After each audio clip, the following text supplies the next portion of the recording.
Setiap manusia pasti memiliki ujian dan cobaan.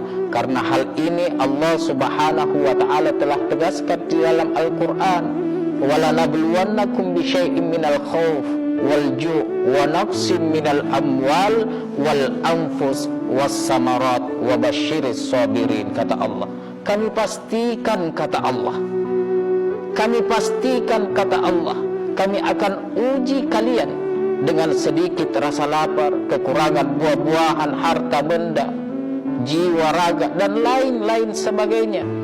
Dengan tujuan apa? Agar Allah Subhanahu wa ta'ala ingin melihat siapa di antara kita yang bersabar dalam menghadapi setiap ujian dan cobaan tersebut.